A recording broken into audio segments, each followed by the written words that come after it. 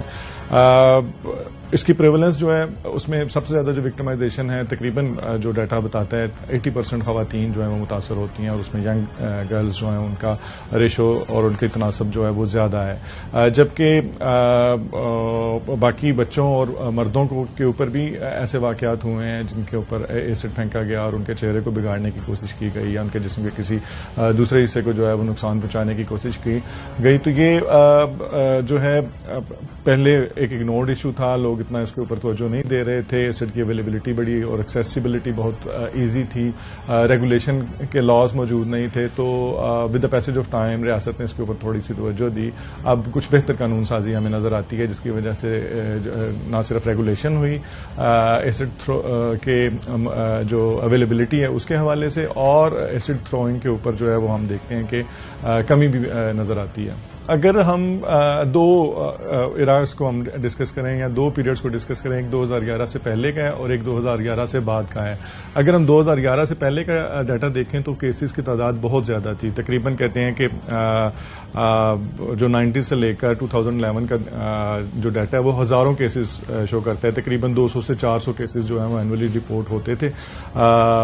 لیکن 2011 کے بعد پاکستان ان ملکوں میں ہے جنہوں نے ایسڈ برننگ اور ایسڈ تھروئنگ کے جو واقعات ہیں ان کے اوپر کنٹرول کیا. اس کی وجہ بیٹر لیجسلیشن تھی اور ان میں ڈکلائن آیا. یعنی یہ ریشو جو تھی وہ پہلے بہت زیادہ تھی اور 2011 کے بعد کیسز ہم نے کم دیکھے. رپورٹنگ زیادہ ضرور ہوئی، پہلے رپورٹنگ بھی بہت کم ہوتی تھی اور اس کی وجہ سے رپورٹنگ بھی زیادہ ہوئی اور انسیڈنٹ بھی کم ہونا شروع ہوئے. تو اچھی لیجسلیشن، اس کا مطلب یہ ہوتا ہے کہ اگر اچھی لیجسلیشن ہے، انصاف جلدی مل سکتا ہے، لوگوں کا ٹرسٹ ہوتا ہے تو لوگ رپورٹ بھی کرتے ہیں اور اس کے اوپر جب انصاف ملتا ہے تو سچویشن بہتر ہوتی ہے. تو ابھی کا کمپیئر ٹو 2011 کیسز بہت کم ہے. اب چند 100 میں کہہ لیں کہ اینولی ہمیں نظر آتے ہیں، ادروائز یہ تعداد پہلے ہزاروں میں تھی 2011 سے پہلے کے جو ڈیٹا شو کرتا ہے. صرف اس بات کا احساس دلانے کے لیے کہ جس پر یہ تیزاب پھینکا جاتا ہے اس کی زندگی کس طرح سے تبدیل ہوتی ہے، وہ کس تکلیف کس اذیت سے گزرتا ہے، اس کے چہرے کے خد و خال کس طرح سے تبدیل ہوتے ہیں اور باقی ساری عمر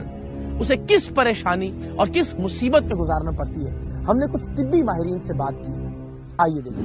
ایسڈ برنز ہیں یہ ایک بروٹل فارم آف وائلنس ہے، یعنی انتہائی شدید قسم کا جسے کہہ لیں کہ حملہ اسے کہہ سکتے ہیں. اور یوزلی یہ خواتین کے چہرے پہ یا ہاتھوں پہ یا جسم پہ پھینکا جاتا ہے. نارملی ریونج کے کیسز ہوتے ہیں یا انا کے کیسز ہوتے ہیں جن میں یہ استعمال ہوتا ہے اور انتہائی تکلیف دہ اس کے اثرات ہوتے ہیں مریض کے اوپر. نارملی یہ ہمارے جسم کی جو اسکن کی لیئرز ہوتی ہیں ان کو فل تھکنس میں جلا دیتا ہے. اس کی بہت بری اسکارنگ ہوتی ہے پیشنٹ کے اوپر. جو اس کے پرائمری ٹرامیٹک افیکٹس ہوتے ہیں وہ بہت برے ہوتے ہیں. اسی طرح پاکستان میں جو ایسڈ استعمال ہوتا ہے وہ ہائپوکلورس ایسڈ ہوتا ہے. یہ انتہائی اسپیڈ سے کام کرتا ہے. بہت تھوڑی دیر کا کانٹیکٹ اس کا پوری کی پوری اسکن کو جلا دیتا ہے. سم ٹائمز تو جیسے اگر فیس کے اوپر کسی نے پھینکا تو بڑے ہی ڈیواسٹیٹنگ قسم کے اس کے ایفیکٹس آتے ہیں. بلائنڈنس ہو جانا، آنکھوں سے اندھا ہو جانا. ہمارے چہرے کے اوپر بہت ساری جیسے نوز ہے، لپس ہیں، ان کے جل جانے سے پرماننٹ ڈیفارمیٹیز آ جاتی ہیں. سب سے پہلے تو اس کی اویلیبلٹی جو ہے اس کو اسٹاپ کرنے کے لیے ہمیں میجر لینے پڑیں گے. ریگولیٹریز اتھارٹیز بنانی پڑیں گی. جہاں سے سیل ہوتا ہے وہاں سے یہ صرف پروفیشنلز کو سیل ہو، عام پبلک کو اویلیبل نہ ہو. ان کے لیے رولز اینڈ ریگولیشن ہونے چاہیے. جو اس کا شکار ہوتے ہیں جو خواتین خاص طور پہ، ان کو ارلی ٹریٹمنٹ ان کی ہو جائے، ان کو آپ جلدی سے ریہیبلیٹیٹ کر لیں. اس میں امیڈیٹلی جیسے ہی ایکسپوجر ہو آپ فوراً اس کو سوپ اور واٹر سے دونوں سے دھو دیں. سوپ بیسیکلی الکلی ہوتا ہے، وہ اس کی اینٹیڈوٹ ہوتا ہے بلکہ، تو اس کو فوری طور پہ کوپیس اماؤنٹ، ہم زیادہ اماؤنٹ آف واٹر سے کہتے ہیں کہ اس کو فوراً واش کریں تاکہ اس کا کانٹیکٹ ٹائم آپ کے ساتھ کم سے کم ہو.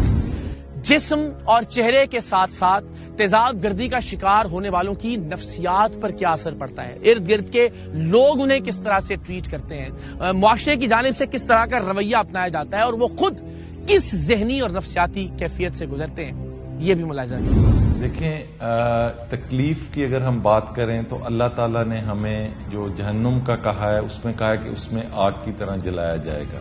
تو اس تکلیف کا اندازہ آپ اس بات سے لگا لیں کہ جب کوئی جلتا ہے تو اس کو بہت شدید قسم کا درد تو اپنا فزیکلی ہوتا ہے، لیکن ایسڈ برن وکٹم میں جو خاص بات ہوتی ہے کہ وہ یوزلی چہرے پہ تیزاب گرایا جاتا ہے اور اس کے جو سائیکولوجیکل امپیکٹ، جو اس کی لائف لانگ چینجز اس کے اندر آتی ہیں، وہ اس درد اور اس تکلیف سے بہت زیادہ ہوتا ہے جو برن کے ایک نارمل پیشنٹ کو ہوتی ہے. تو اگر میں ان شارٹ کہوں تو یہ ایک جسمانی تکلیف کا ذریعہ بنتا ہے، ایک ذہنی تکلیف کا ذریعہ بنتا ہے، اور سب سے بڑھ کے انسان کے لیے لائف لانگ ایک مزری بن جاتی ہے، خدا نخواستہ ایسڈ برن. سب سے بڑے غم کی بات اس سارے پروسیس میں جو مجھے لگتی ہے کہ آپ اس مریض کو جب ملتے ہیں تو آپ کے پاس ایک ہی سوال ہوتا ہے کہ تم نے ایسا کیا کیا جو تمہارے ساتھ یہ ہوا. جو ہماری خواتین ان حادثات کا شکار ہوتی ہیں ان کی لائف ان حادثات کے بعد اس میں ایک ڈرامیٹک اور میجر چینج آ جاتا ہے. ان کو معاشرے میں دوبارہ ایک یوزفل کمپوننٹ کے طور پہ انکلکیٹ کرنا مشکل کام ہوتا ہے. اس کے لیے ہمیں بہت زیادہ تگ و دو کرنی پڑتی ہے. جو پلاسٹک سرجن کے طور پہ ہمارا صرف ایک شاید حصہ ہے کہ ہم ان کو فزیکلی اور فنکشنلی بہتر کرتے ہیں، لیکن اس کے علاوہ اس میں ریہیبلیٹیشن، آکوپیشنل سپورٹ، فیملی کی سپورٹ اور سب سے بڑھ کے معاشرے کی سپورٹ ایز اے ہول بہت ضروری ہوتی ہے کہ وہ معاشرے کا ایک اہم اور یوزفل کمپوننٹ دوبارہ بن سکیں. تو آبویسلی اس میں اتنے زیادہ سٹیک ہولڈرز انوالو ہیں اور ہر سٹیک ہولڈر کا یہ سمجھنا کہ ان کے ساتھ کیا ہوا، کیا بیتی اور اس کے مطابق رسپونڈ کرنا مشکل ہوتا ہے. تو ان خواتین کو معاشرے کا ایک یوزفل کمپوننٹ بننے میں مشکلات کا بہت زیادہ سامنا کرنا پڑتا ہے. ڈیفینیٹلی اگر کسی کے اوپر بھی اتنا سیریس قسم کا کوئی ایکٹ ہوا ہو تو جو ہے وہ اس کی جو سائیکولوجیکل کنڈیشن ہے وہ ڈسٹرب ہی ہوتی ہے. اور تیزاب گرنے کے بعد جو آپ کہہ لیں کہ جو جسمانی طور پہ آپ کی جو شکل و صورت میں آپ کے اعضاء کے لیول پہ مطلب ایک جسمانی تکلیف ہے، ایک نفسیاتی تکلیف ہے، تو وہ دونوں چیزیں جو ہیں وہ اس کا شکار ہوتی ہیں. اور جسمانی کیفیت کو یا جسمانی علاج تو ان کا ڈیفینیٹلی ڈاکٹرز ہی کرتے ہیں، لیکن اس کے ساتھ ساتھ جو ان کا نفسیاتی علاج ہے وہ ہونا بہت ضروری ہوتا ہے. کیونکہ ڈیفینیٹلی ان کو جتنے بھی خواتین ہمارے پاس مطلب علاج کے لیے آئی ہیں جن کو ہم نے سائیکو تھراپی پرووائڈ کی ہے، ان کے اندر سیلف اسٹیم کے ایشوز، کیونکہ اپنی بڑی لو سیلف اسٹیم ہوتی ہے جسے ہم عزت نفس کہتے ہیں، انفیریٹی کمپلیکس، اور اس کے بعد یہ کہ معاشرے میں دوبارہ سے اگر ان کی ٹریٹمنٹ ہو بھی جائے تو جو ان کی شکل صورت جسم کے اندر جو تبدیلیاں رونما ہوئی ہوتی ہیں اس کے بعد ان کو سوسائٹی کو فیس کرنے میں بہت ایشوز آتے ہیں. تو ان کی سیلف اسٹیم کو بلڈ کرنا، ان کے کانفیڈینس کو ریٹین کرنا اور ان کو کوپنگ میکینزم، ان کو کوپنگ اسٹریٹجی سکھانے کہ وہ کس طرح سے اپنی زندگی کو واپس شروع کر سکتی ہیں اور کس طرح سے اپنے آپ کو خود مختار بناتے ہوئے یا اپنے آپ کو اس چیز کے ساتھ کوپ کرا سکتی ہیں، کس چیز کے ساتھ کیسے جو ہے نا وہ اپنے آپ کو مینج کر سکتی ہیں کہ وہ دوبارہ سے اپنی زندگی کو نئے سرے سے شروع کریں. کافی مشکل ہوتا ہے یہ کسی کے لیے بھی اس چیز کو اوور کم کرنا، لیکن یہ ہے کہ سائیکو تھراپی اگر ریگولر کی جائے اور وہ اس کے ساتھ تھوڑا سا کنوینسڈ بھی ہوں کہ اس ٹریٹمنٹ کے ذریعے ان کو جو ہے وہ فائدیت ملے گی، تو پھر ہم نے دیکھا ہے کہ کافی بہتر ریزلٹس ہمیں ملتے بھی ہیں. اگر آپ چاہتے ہیں کہ وہ بندہ اپنی زندگی میں واپس اب بہتر بن کے نکلے تو سب سے پہلے تو اس کو ہمدردی سے نکال کے کانفیڈنس کی شکل دیں، اور سب سے بڑی بات یہ کہ کبھی بھی اس کو یہ احساس نہ دلائیں کہ اس کی کوئی غلطی تھی جو اس کے ساتھ یہ جرم پیش آیا. ہمیشہ ابیوزر کو غلط کہیں، نہ کہ وکٹم.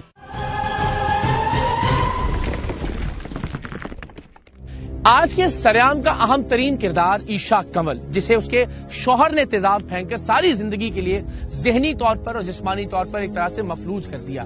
گھر والوں کا یہ اندیشہ اور خدشہ ہے کہ وہ قانون کی گرفت سے آزاد ہو کر باہر آ چکا ہے، لیکن متعلقہ پولیس افسران کا اس حوالے سے کیا موقف ہے، آئیے دیکھتے ہیں۔ ان جنرل ایسڈ تھروئنگ پہ بڑا ہی سخت ویو ہے فیصلہ آباد پولیس کا، اور جتنے بھی کیسز ہوئے ہیں اس میں بڑی ویگورسلی اس کو ہم نے پروسیڈ کیا ہے اور کلپریٹس کو اریسٹ کیا ہے۔ اسپیسیفکلی اس مقدمے کے بارے میں بھی یہ بیسیکلی ایک بچہ تھا جس کی شادی خادم جس کا نام تھا 6 ماہ پہلے ہوئی، اور یہ اپنے ان لاز کے ساتھ ہی رہ رہا تھا۔ سبسیکوینٹلی پھر ان کی آپس میں خرچے کے مسئلے پہ لڑائی جھگڑا شروع ہو گیا، اور جیسے کہ انٹالرنس سوسائٹی میں ہو رہی ہے تو اس نے یہ بڑا ہی ایک ہینیس ایکٹ کیا، اور ایسڈ جو تھا وہ اپنی وائف پہ پھینک دیا۔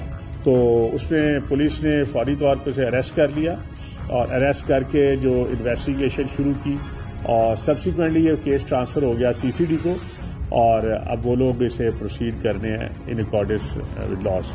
دیکھیں اس میں ہم لوگ یہ جو شاپس ہیں جہاں اس کی اویلیبلٹی ہے انہیں ضرور سینسٹائز کیا ہے کہ اگر کوئی لیتا ہے تو پولیس کو انفارم کریں، اور یہ لوکل تھانے میں بھی ہم لوگ یہ انسٹرکشنز جاری کر رہے ہیں کہ کہیں سے بھی جہاں یہ ایسڈ کی اویلیبلٹی ہوتی ہے، اگر کوئی ریلیونٹ بندہ اسے خریدتا ہے تو اس کو آپ فوری طور پہ پولیس کو رپورٹ کریں، اور وہ ریزن بتائے کہ اس نے ایسڈ کی اسے کیا ضرورت ہے۔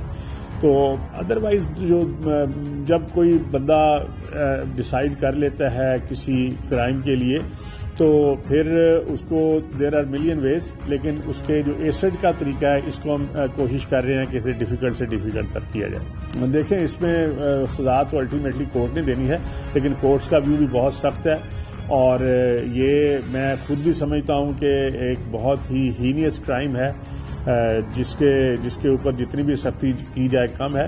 تو یہ اس میں ڈیفینیٹلی پنشمنٹ ہوتی ہے ایسے کیس میں۔ اور میں اینڈ میں اقرار صاحب جو ہیں بہت ہی پرانے اور سیزنڈ انویسٹیگیٹو جرنلسٹ ہیں، اور ان کی ٹیم بھی اسی طرح انہیں سپورٹ کرتی ہے، اور معاشرے میں جو برائیاں ہیں اور جو سم ٹائمز جس پہ توجہ بہت زیادہ نہیں ہوتی، اقرار صاحب اس کو ٹیک اپ کرتے ہیں، اور ہماری توجہ بھی ایڈمنسٹریشن کی توجہ بھی دلاتے ہیں۔ تو میں اس پہ انہیں سمجھتا ہوں کہ قابل تحسین کام کر رہے ہیں۔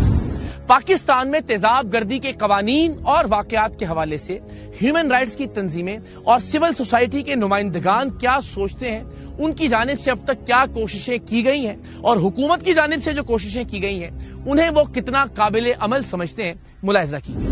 سب سے پہلے میں آپ کا شکریہ ادا کرتی ہوں ARY کی ٹیم کا کہ آپ یہاں تشریف لائے ہیں، اور Punjab social protection authority government of Punjab کا ادارہ ہے، اور ہمارا مینڈیٹ جو ہے وہ سماجی تحفظ کہ حکومت پنجاب کے جو اقدامات کیے جاتے ہیں ان تمام اقدامات کو یہاں سے چلانا ہے، ان کی نگرانی کرنی ہے۔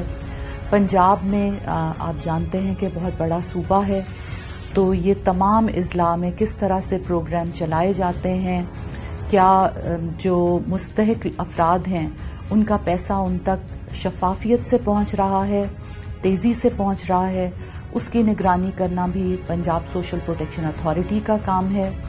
اس کے علاوہ جو انتہائی میں سمجھتی ہوں کہ اس وقت ضروری قدم ہے وہ پورے پنجاب کا ڈیٹا اکٹھا کرنا ہے۔ ڈیٹا کلیکشن کا مینڈیٹ جو ہے وہ بھی ہماری اتھارٹی کے پاس ہے۔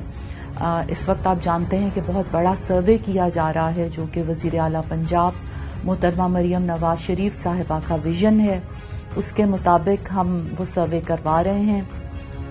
اس میں PITB کی ٹیم ہے، ہمارے ساتھ اربن یونٹ کی ٹیمز ہیں، یہ تمام ڈپارٹمنٹس مل کے پنجاب کے عوام کا سروے کر رہے ہیں۔ جب یہ سروے اکٹھا ہو جائے گا، یہ رجسٹریشن ہو جائے گی، تو پھر حکومت پنجاب جو بھی عوام کی فلاح کے یا پورے صوبے میں کہیں پر انفراسٹرکچر کی ضرورت ہے، کہاں پر ہاسپٹلز کی ضرورت ہے، کن جگہوں پر سکولز کی ضرورت ہے، یہ تمام چیزیں جاننے کے لیے اس ڈیٹا کو مد نظر رکھ کر اقدامات کیے جائیں گے۔ جی، یہ آج آپ جس پروگرام کی بات کر رہے ہیں یہ پنجاب سوشل پروٹیکشن اتھارٹی کا ایک بہت ہی نمایاں پروگرام ہے نئی زندگی. نمایاں اور خاص اس حیثیت سے ہے کیونکہ پورے پاکستان میں ایسڈ اٹیک وکٹمز کے لیے اگر کوئی پروگرام حکومت چلا رہی ہے تو وہ حکومت پنجاب چلا رہی ہے اور ہماری اتھارٹی چلا رہی ہے. اس میں جہاں کہیں پر بھی کسی بھی شخص پر تیزاب پھینکا جاتا ہے اور اس کی نوعیت جو ہے اگر وہ کرائم کی ہو, نفرت کی ہو, اور اس کے لیے FIR جو وکٹم ہے جب وہ کرواتا ہے تو وہ پھر آٹومیٹیکلی ہمارے پروگرام کا حصہ بن جاتے ہیں. یہ پروگرام جو ہے ہمارے 7 برن سینٹرز میں چلایا جا رہا ہے, جس میں 2 لاہور میں ہیں, جناح ہاسپٹل میں اور میو میں. اس کے علاوہ ملتان کا سینٹر ہے, پھر رحیم یار خان کا ہے, پنڈی میں ہے, فیصل آباد میں ہے. یہ تمام سینٹرز جو ہیں یہ ہمارے اتھارٹیز کے اس میں ہم نے ان کو فنڈز دیے ہیں. جب پروگرام شروع ہوا ہے تو 200 ملین کا فنڈ جو ہے وہ جناح برن سینٹر کو دیا گیا ہے کیونکہ وہ فوکل پوائنٹ ہے. وہاں سے پھر تمام جو باقی سینٹرز ہیں وہ جڑے ہوئے ہیں اس فوکل پوائنٹ سے. اور اس کا طریقہ کار یہ ہے کہ جب تیزاب کسی پر پھینکا جاتا ہے, اس میں افسوسناک بات یہ ہے کہ جب میں نے اس اتھارٹی کا چارج سنبھالا اور اس پروگرام کو دیکھا تو یہ میرے دل کے اس لیے بھی زیادہ قریب ہے کیونکہ مجھے پتا چلا کہ زیادہ جو تیزاب پھینکا جاتا ہے وہ خواتین پر پھینکا جاتا ہے. اور خواتین بھی ایسی جو کہ بچیاں ہیں, جو اپنی زندگی میں آگے بڑھنا چاہتی ہیں, جن کے زندگی میں کوئی خواب ہیں وہ اچیو کرنا چاہتی ہیں, ان کے آگے بڑھنے کو روکنے کے لیے, ان کی ترقی کو روکنے کے لیے جب آپ ان کو کسی طرح بھی نقصان نہیں پہنچا سکتے تو پھر ان کے چہرے پر تیزاب پھینک کر ان کے جیتے جی ان کو مارنے کے لیے یہ گھناؤنا جرم کیا جاتا ہے. تو اس میں زیادہ تر شکار خواتین ہمارے پاس آتی ہیں. ان کے FIR ہونے سے ہاسپٹل آنے تک, اس کے بعد ان کے تمام, آپ جانتے ہیں کہ تیزاب جب پھینکا جاتا ہے تو یہ علاج بہت لمبا ہوتا ہے. اس کی بہت ساری ریکنسٹرکٹیو سرجریز ہوتی ہیں, بار بار تہ در تہ جو ہے وہ یہ تیزاب چلا جاتا ہے جلد میں, اور پھر بار بار ان کے آپریشنز کرنے پڑتے ہیں. یہ لمبے عرصے پر محیط ہوتا ہے. تو جب تک یہ علاج چلتا ہے اس میں آپریشنز ان کے ہوتے ہیں, کئی بار آنکھوں کے آپریشن ہوتے ہیں. جب تک وہ گھر نہیں چلے جاتے اس میں پھر بہت بڑا میں سمجھتی ہوں کہ جو اثر ہوتا ہے وہ ذہن پر اثر ہوتا ہے کہ جب آپ کا چہرہ بگڑ جاتا ہے تو آپ کا دنیا کو سمجھنے کا اور دنیا کا آپ کو دیکھنے کا بھی نظریہ بدل جاتا ہے. لوگ آپ کو اس طرح سے نہیں دیکھتے. اس کا بالکل چہرہ جھلس چکا تھا اور اس کا ابھی آپریشن ہوا ہے, اس کی آنکھوں کا آپریشن ہوا ہے, اس کے ہونٹوں کا آپریشن ہوا ہے, اور ابھی اس کے اور بھی بہت سارے آپریشنز ہوں گے. اس میں اویئرنیس جو ہے وہ میں سمجھتی ہوں کہ خواتین کو تو اویئرنیس کی ضرورت نہیں ہے کیونکہ یہ ان خواتین پر ہی پھینکا جاتا ہے جو کہ اویئر ہوتی ہیں اور وہ آگے اپنی زندگی میں کچھ کرنا چاہتی ہوتی ہیں, ان کے اپنے حقوق کا پتہ ہوتا ہے. وہ خواتین جو زور زبردستی میں نہیں آتی, یہ ان خواتین پر پھینکا جاتا ہے. اس میں اویئرنیس کی حکومتی سطح پر بہت ضرورت ہے, خاص طور پر تیزاب جو ہے وہ اس طرح نہیں دستیاب ہونا چاہیے, ایسے لوگوں کو نہیں دستیاب ہونا چاہیے. اور دوسری چیز یہ ہے کہ میں دوبارہ سے یہ کہوں گی کہ جب ہم انصاف کی فراہمی کو یقینی بناتے ہیں, ایسے لوگوں کی داد رسی کرتے ہیں جن پر ظلم ہوتا ہے, تو پھر اس کی روک تھام ہو سکتی ہے. ابھی تک جو ہم نے نئی زندگی پروگرام کے حوالے سے جو کیسز دیکھے ہیں, اور نئی زندگی پروگرام تو آف کورس ایک ٹرانسجنڈر کے لیے بھی, میل کے لیے بھی, فیمیل کے لیے ہے, لیکن جو فیمیل کیسز ہم نے دیکھے ہیں اس میں موسٹلی جو ریزنز ہیں وہ نمبر 1 شادی نہ ہونا, پرپوزل بھیجا نہ ہو گیا کہ شادی کے پرپوزل پر جو ہے وہ اس پہ. نمبر 2 جو ہے وہ ہے انہیریٹنس میں, کہ اگر بچی کی کوئی جائیداد ہے اور وہ جائیداد میں اپنا حصہ لینا چاہتی ہے تو اس کو وہ فالو اپ نہ کر سکے, اس کا پیچھا نہ کر سکے. تو یہی جو دو میجر جو ریزنز ہیں یہ دیکھنے میں آئے ہیں. اب جیسے کہ پروسیکیوشن ڈپارٹمنٹ نے بھی اور ہماری گورنمنٹ آف پنجاب نے بھی ویمن سے ریلیٹڈ اس طرح کے جو کیسز ہیں جو نفرت کی طرف لے کے جاتے ہیں لوگوں کو، اس طرح کے کیسز میں اور ایسڈ برن جو کیسز ہیں اس میں گورنمنٹ جو ہے وہ بہت زیادہ آگے بڑھ کے انہوں نے کام کیا ہے. اس میں جو ایسڈ کی خرید و فروخت ہے اس پہ بھی ایک جو ہے وہ لا بنا دیا گیا ہے، اور اسی طرح ان کی سزائیں جو ہیں وہ سخت سے سخت سزا جو ہے وہ مختص کر دی گئی ہے. اور اب ہمارا کیونکہ پروسیکیوشن ڈپارٹمنٹ کے ساتھ ایک MOU سائن ہوا ہے اور ہم بھی لیگل جو اسسٹنس ہے وہ پرووائڈ کر رہے ہیں ایسڈ برن وکٹمز کو، اور پروسیکیوشن ڈپارٹمنٹ اس کو ایفیشینٹلی دیکھ رہا ہے. ان کا ایک ڈیش بورڈ بنا ہوا ہے جینڈر بیسڈ وائلنس پہ، اور وہ اسی ڈیش بورڈ پہ ان کی ہر قسم کی معلومات جو ہیں وہ آ رہی ہوتی ہیں، اور ہمارا ڈپارٹمنٹ بھی جو ہے ان لیگل کیسز کو سپورٹ کر رہا ہوتا ہے.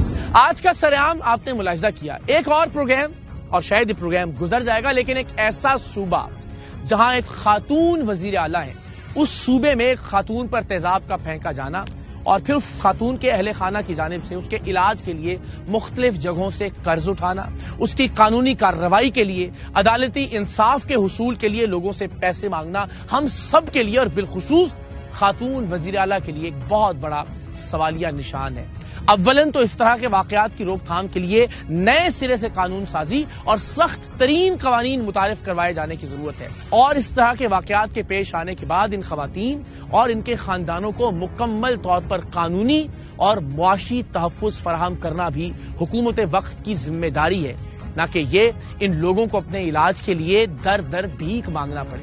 میری درخواست ہے وقت کے حکمرانوں سے کہ عیشا کنول کے خاندان کو مکمل طور پر قانونی اور معاشی تحفظ فراہم کیا جائے. اس کے علاج کی ذمہ داری حکومت وقت کی ذمہ داری ہے، اور دعا ہے کہ پروردگار دو عالم اس بچی کو، اس بیٹی، اس بہن کو وہ حوصلہ عطا کرے کہ اپنی باقی کی زندگی وہ عزم سے اور ہمت سے گزار سکے.